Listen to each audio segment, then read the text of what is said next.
Halo anak-anak, apa kabar? Semoga kalian semua dalam keadaan baik ya. Kita lanjutkan materi fisikanya, listrik dinamis, tetapi suapnya adalah rangkaian listrik plus atau digabung dengan pemasangan hambatan atau beban yang dipasang seri ya. Sebelumnya kalian sudah belajar hukum Joule-Simon Ohm dan rangkaian resistor yang dirangkai secara seri, paralel atau gabungan atau campuran ya. Nah, kita masukkan materi-materi tersebut ke dalam rangkaian listrik. Kita mulai anak-anak ya, mulai.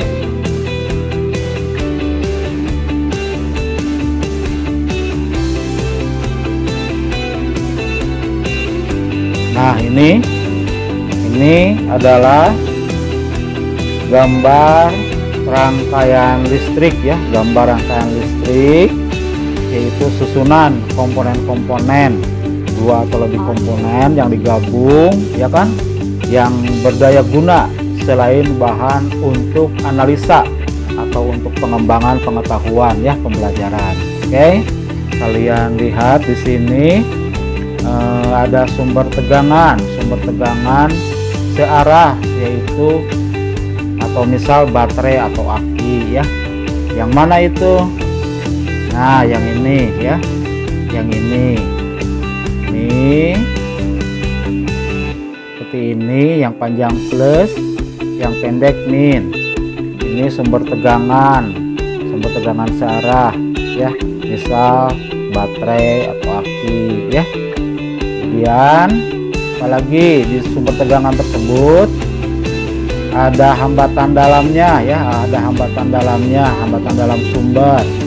Lambangnya itu R kecil ya, R kecil. Jadi kalau hambatan dalam sumbernya 0, berarti R nya 0 ohm. Tapi kalau ada biasanya misalkan 0,5 ohm, 1,5 dan lain-lain ya. Tuh. Kemudian apalagi?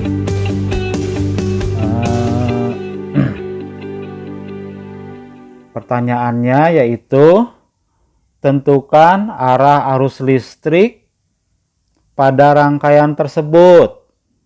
Arus listrik itu mulainya mengalir dari kutub plus dan berakhir di kutub min. Ini kan sumber tegangannya nih, ini plusnya ya kan, ini minnya. Sekarang arus listriknya gimana? Arus listriknya ya kan mengalir dari tegangan tinggi atau plus ke tegangan rendah atau min. Berarti dari plus, dari sini pada kawatnya terus gini. Nah, ini dilalui arus listrik hambatan ini, terus dilalui arus listrik begini. Nah, seperti ini ya kan. Berarti arah arus listriknya seperti pada gambar ini. Ini adalah arah arus listriknya, lambangnya I ya. Nah, berarti gerakan arus listrik ini seperti itu anak-anak. Jadi kalau dibandingkan dengan arah putaran jarum jam kan seperti ini ya. Nah, seperti ini kan arah jarum jam. Arah arus listriknya juga seperti ini. Berarti arah arus listrik ini searah dengan putaran jarum jam, atau istilahnya itu SPJ, searah putaran jarum jam. Ada juga arus listrik yang arahnya berlawanan arah putaran jarum jam, yaitu BPJ.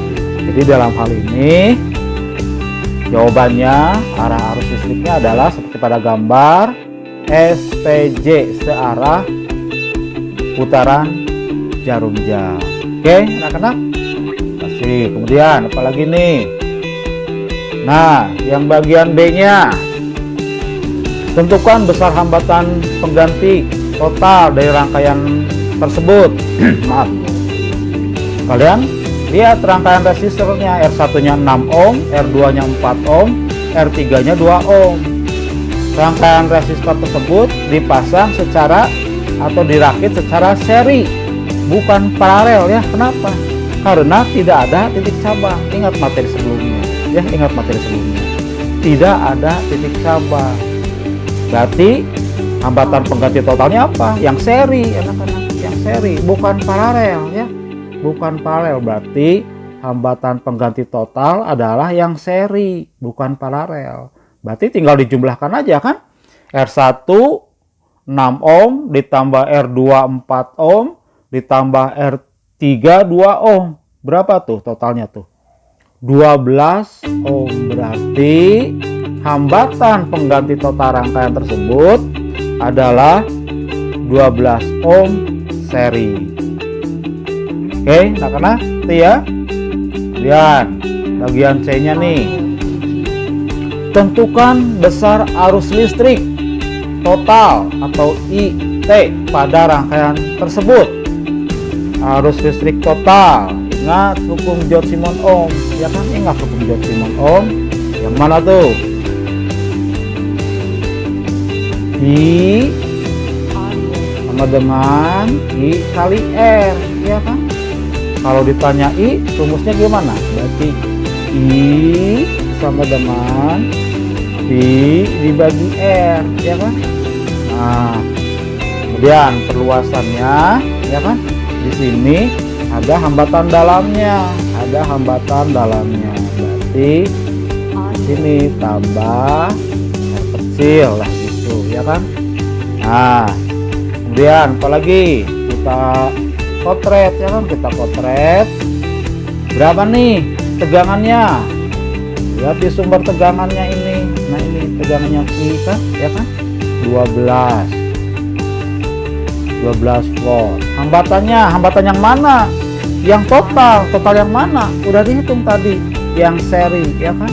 Berarti hambatan pengganti total seri. Berapa tadi? 12 ohm, ya kan? 12 ohm. Kemudian apalagi? Ditambah, ya kan? Ditambah hambatan dalam. Hambatan dalamnya di sini 0, ya kan? Berarti 0. Nah, itu. Berarti berapa tuh? Arus listriknya 12 bagi 1 ampere, ya. 1 ampere. Berarti besar arus listriknya, arus listrik yang mana? Arus listrik total, ya. Arus listrik total sebesar 1 ampere dan arahnya adalah SPJ, searah putaran jarum jam. Kita lanjutkan. Kemudian bagian D-nya, anak-anak. Bagian D-nya, tentukan besar arus listrik yang mengalir pada R1, R2, R3. Gimana nih konsepnya? Karena rangkaian tersebut, maksudnya beban tersebut, maksudnya resistor tersebut dipasang seri, ya kan?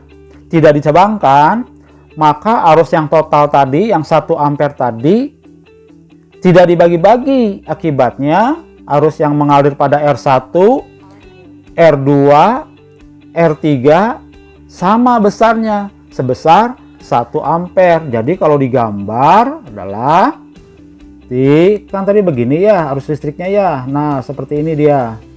Nah, mengalirnya seperti ini. SPJ, ya kan? Berarti R1 dilalui 1 ampere. R2 ini kan R2 dilalui 1 ampere. R3 dilalui berapa? Sama 1 ampere. Jadi jawabannya adalah semua beban, semua resistor dilalui arus listrik yang sama besar, sebesar 1 ampere, karena si kawatnya tidak ada pencabangan atau paralel, jadi arus listriknya tidak dibagi. Oke anak-anak, dan pertanyaan berikutnya yang E. Nah ini nih, tentukan besar tegangan listrik pada R1, R2, R3. Pasang voltmeter untuk mengukur tegangan pada R2. Gimana nih? Besar tegangan pada R1, R2, R3. Ya tinggal digunakan aja hukum Joule-Simon Ohm. Ya kan? Gunakan hukum Joule-Simon Ohm. Yang mana? Ya tadi berarti hukum Joule-Simon Ohm. V V, ya kan? Sama dengan I kali R, ya kan? Arus kali hambatan. Berapa tegangan yang terjadi pada R1? Ya tadi arusnya berapa? 1 ampere, ya kan? 1 ampere. Hambatannya 6 ohm. Berarti tegangan pada R1 adalah 1 ampere kali 6 ohm. Berapa? 6 volt, ya kan? 6 volt. Berapa tegangan pada R2? Tadi arusnya berapa yang lewat R2? 1 ampere. Hambatannya 4 ohm. Berarti tegangan adalah 1 ampere kali 4 ohm, ya kan? Berapa tuh? 4 volt, ya kan? 4 volt, ya. Kemudian, berapa tegangan pada beban atau hambatan R3 atau 2 ohm? Berapa tadi arus yang melewati R3? 1 ampere. Kan tadi dipasang seri, semua hambatan dilalui arus yang sama besar. 1 ampere, ya kan? 1 ampere kali berapa hambatannya? 2 ohm. Berarti 2 volt. Berarti tegangan pada R1 6 volt, tegangan pada R2 4 volt, tegangan pada R3 2 volt. Nah, begitu anak-anak. Kemudian ada pertanyaan tambahan nih. Pasang voltmeter untuk mengukur tegangan pada R2. Gimana nih? Voltmeter itu adalah alat listrik yang digunakan untuk mengukur tegangan. Pemasangannya adalah secara paralel atau dicabangkan dengan beban yang akan diukur tegangannya. Kalau alat untuk mengukur arus listrik adalah ampermeter. Pemasangannya adalah seri. Nah, sekarang voltmeter. Voltmeter itu lambangnya seperti apa? Lambangnya seperti ini. Nah, ini voltmeter, ya kan, lambangnya seperti ini.